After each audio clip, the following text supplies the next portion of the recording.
اللہ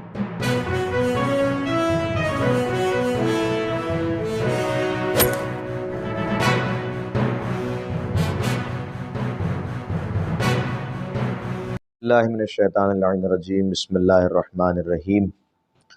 العلماء باقون ما بقی الدہر۔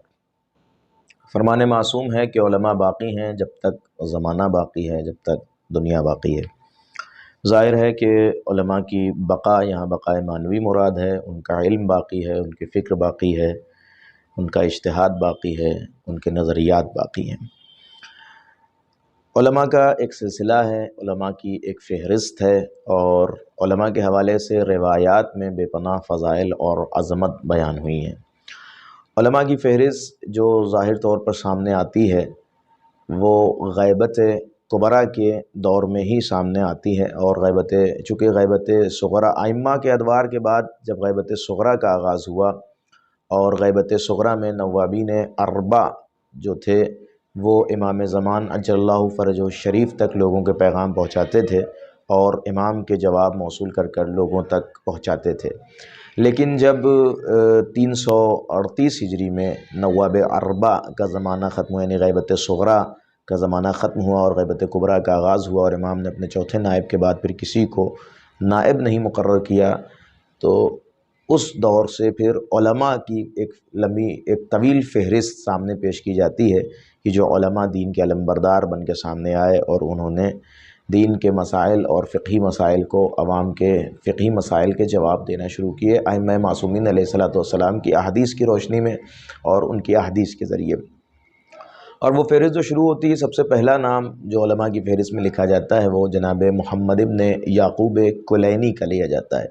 حالانکہ محمد ابن یعقوب کلینی علماء میں وہ شخصیت ہیں کہ جنہوں نے خود غیبت صغریٰ کے دور کو درک کیا ہے، یعنی خود غیبت صغریٰ کے ہی دور میں ان کی ولادت بھی ہوئی ہے، اور وہی آخری ایام میں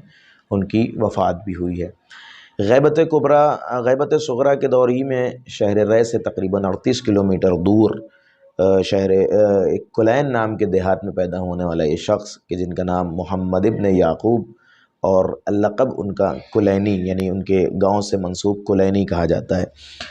ظاہر ہے کہ ان کی اصول کافی نہایت مشہور کتاب، اور میں سمجھتا ہوں کہ آج کے دور میں اس دور سے لے کر آج کے زمانے تک، اور آج سے لے کر ایک طویل زمانے تک جب تک بھی یہ دور اجتہاد اور دور فقاہت اور یہ نظام اسلام اور یہ سلسلہ استنباط باقی رہے گا، ان کی کتاب کے بغیر کوئی بھی اس مقام کو حاصل نہیں کر سکتا کہ بغیر ان کی کتاب کا سہارا لیے ہوئے کوئی جواب دیا جا سکے یا کوئی بات کہی جا سکے۔ محمد ابن یعقوب کلینی غیبت صغریٰ کے دور ہی میں ان کی ولادت ہوئی ہے، اور غیبت صغریٰ کے اختتامی مرحلے پہ یعنی تقریباً 338 ہجری میں ان کی وفات بھی ذکر کی جاتی ہے۔ یہ جب کلین میں پیدا ہوئے تو کلین سے شہر ری تحصیل علم کے لیے گئے، اور انہوں نے شہر ری میں اپنے علمی سفر کا آغاز کیا۔ ظاہر ہے کہ شہر ری اس دور کا ایک مرکز تھا، اور ہر طرح کے نظریات شہر ری میں پائے جاتے تھے،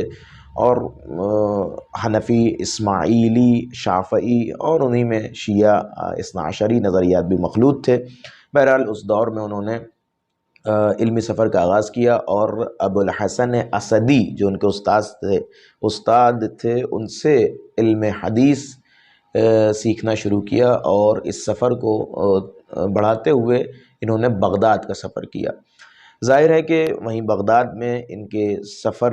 زندگی کا بھی اختتام ہوا، اور بغداد ہی میں انہوں نے اپنی آخری سانس لی اور وہیں دفن کیے گئے۔ ان کی علمی خدمات اگر آپ دیکھیں تو خود وہی اصول کافی ہے کہ جس میں تقریباً 16,000 احادیث اور بڑی روایات اور بڑی علم الرجال کی تشخیص کے ساتھ اور علم رجال پر ایک عمیق نظر رکھتے ہوئے انہوں نے احادیث کو بیان کیا اور احادیث کو نقل کیا، اور یہ احادیث آج تک سوالات فقہی اور عقائدی سوالوں کا جواب بنی ہوئی ہیں۔ ظاہر ہے میں آپ کی خدمت میں عرض کروں کہ ان کی اصول کافی کی عظمت یہی ہے کہ اس دور سے لے کر آج تک کئی شروح ان کی اصول پر لکھی گئی، اور ہر اعتبار سے شرح کرنے کی کوشش کی گئی، فقہی طور پر بھی، فلسفیانہ طور پر یعنی فلسفی انداز میں بھی ان کے احادیث جو انہوں نے بیان کی اس کی شرح کرنے کی کوشش کی گئی ان کے مطالب کو۔ اور ایک مکمل گویا کہا جائے کہ خزینہ علم اصول کافی میں موجود ہے۔ اور ظاہر ہے کہ اس کم وقت میں کیا کیا عرض کیا جائے، بس آپ یوں سمجھ لیں کہ اللہ نے انہیں اتنے بڑے منصب سے نوازا، اتنے بڑے رتبے سے نوازا کہ غیبت کے بعد علماء کی فہرست کا آغاز انہی سے ہوتا ہے، اور ان کا مقبرہ یعنی ان کی قبر خود کاظمین شریف میں ہے۔ کاظمین شریف یعنی امام موسی کاظم علیہ السلام اور امام محمد تقی الجواد علیہ السلام کی قبر جہاں موجود ہے، وہیں پر ان کا مقتل بھی ہے، ان کا مقبرہ بھی ہے،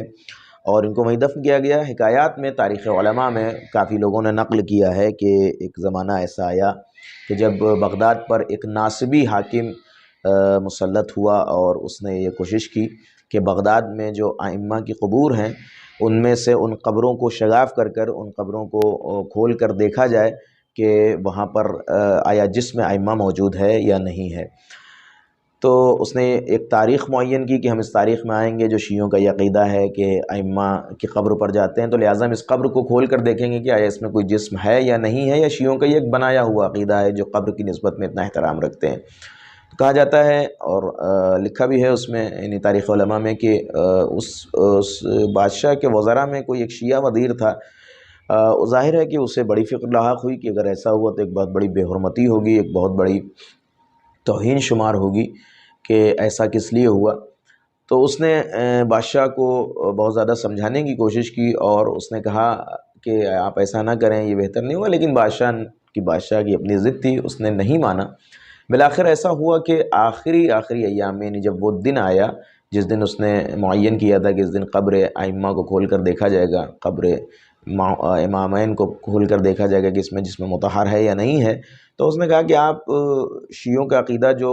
ائمہ کے بارے میں، وہی وہ علماء کے بارے میں بھی عقیدہ رکھتے ہیں کہ علماء کی قبور میں بھی یعنی علماء کے جسم سلامت ہوتے ہیں، صحیح ہوتے ہیں، تو آپ اماموں کی قبر سے پہلے جو ہے وہ کیوں نہ کسی شیعہ عالم کی قبر کو کھول کر دیکھ لیں کہ آیا اس میں جسم ہے یا نہیں ہے۔ یہ بات اس کو سمجھ میں آئی، اور بغداد میں شیخ کلینی کی، محمد ابن یعقوب کلینی قبر موجود تھی، تو لہٰذا اس نے یہ حکم دیا کہ امام قبر سے پہلے محمد ابن یعقوب کلینی کی قبر کو کھول کر دیکھا جائے کہ آیا ان کی لاش ان کی لاش مطہر وہاں موجود ہے یا نہیں ہے۔ تو جب اس کے حکم پر اس قبر کو شگاف کیا گیا، کھولا گیا، تو ان کے جسم کی رونمائی باقاعدہ ہوئی، اور ان کا جسم صحیح و سالم وہاں موجود تھا۔ اس جسم کو دیکھ کر اس بادشاہ کے اوپر ایک ہیبت طاری ہوئی، اور اس نے فوراً اس قبر کو واپس پر کرنے کا حکم دیا، اور اس قبر پر ایک گنبد تعمیر کروایا۔ یہ ہے شیخ کلینی کی شان۔ واقعاً جو جسم ائمہ اہل بیت علیہم السلام کے فرمان کے لیے مختص ہو جائے، ائمہ اس کو ایسے ہی باقی رکھتے ہیں، اور جو حدیث میں نے ابتدا میں پڑھی کہ العلماء باقون ما بقی الدہر، تو یہ بھی ایک چھوٹی سی دلیل ہے کہ صرف علماء کا علم نہیں باقی رہتا، اگر علماء خلوص نیت کے ساتھ اہل بیت علیہم السلام کی ولایت کا دفاع کریں، اور ان کے سلسلہ کو، ان کے پیغام کو، کے سلسلے کو آگے جاری و ساری رکھیں، تو اہل بیت علیہم السلام ان کے اجسام کو بھی من مٹی اور صدیوں وقت کے بعد بھی صحیح و سالم رکھتے ہیں۔ فقط والسلام۔ انشاءاللہ اگلی قسط میں حاضر ہوں گے ایک اگلے عالم کے ساتھ۔